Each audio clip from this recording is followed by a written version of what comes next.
So sometimes we just want to either kill the kill the thing that we're trying to that we're either an animal or or a thing. You know, we go to the strengths to our kids, to strengths for our kids to do whatever our kid needs at the exact moment in life because we love our kids so much. And I'm not just talking about kids, I'm talking about animals and all kinds of walks of life. And I think what we realize is when my sister was young, two birds were about to die. And he dropped us off at mom dropped us off at the babysitter's house or our best friend's house. And then my dad rushed to that emergency room. That emergency room at 2 o'clock in the morning to the emergency room to save those birds. Because he knew if he didn't save those birds, my sister would never sleep until she knew what happened to those birds. And so I think, and then we came home and we buried those birds because they did not live. And we went and I bet the neighbors at 3 o'clock in the morning wondering what the heck did our neighbors doing at 3 o'clock in the morning burying something? Should I be worried? Because, you know, and she would not go to sleep that night until we buried the birds. So, you know, at 3 o'clock in the morning, we're all saying our stuff, burying them in the backyard. And my sister, when she got older, her animals are kind of her pets. And she actually, the dog was dying. She got in the car and she did CPR on the dog while driving, while watching a video, how to do CPR on a dog, while she made it to there. And we all believe into God or the universe. And I think at that point, God was watching her at that point. Because she could have crashed at any moment going 60 miles an hour on the expressway at any goddamn moment. And that's why we have to realize is that there's some times in our life that we should have been dead. We should have died doing what we just did because we're just stupid. And if you see the beat movies out there, you know, those stupid idiot kids, those stupid idiot guys that one died from getting drunk once, but they do stupid stuff.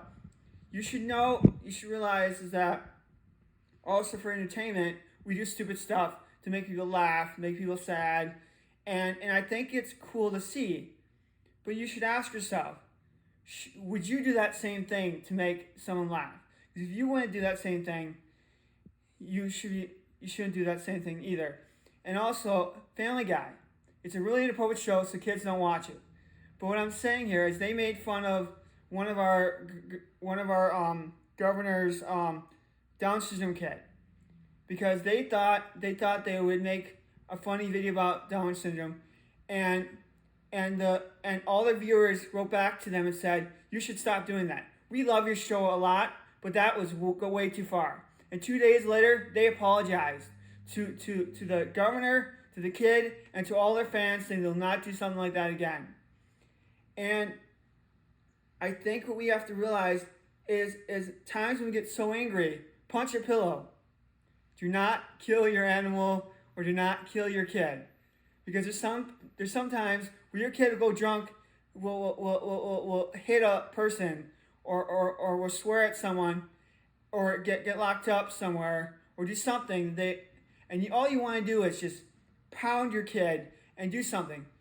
But that's child abuse and we should not do that. So wake you might flash before your eyes and see your consequences, but once you get those consequences, it's too late. So think, wait, pause 2 seconds, think about what you're about to do, and if you have to leave the room, but don't do something you will regret the next day. There's a lot of parents out there that regret what they do, but a lot of parents will do enormously for their kids. But you need to learn, you need to punish your kid also, because there's a lot of screaming kids in the stores and everywhere, and that they don't actually get punished enough because the new parents today actually think that they should let the kid do whatever they want. Some parents punish, some parents don't, and you can see which kids actually turn out good and which kids don't. And it's not always about how they punish someone. Sometimes you can punish all you want, they'll still turn out bad. But you need to do your part. If you want to have these kids, do your part. If you want to have these kids, do your kids. If you want to have animals, treat your animals fairly and train them.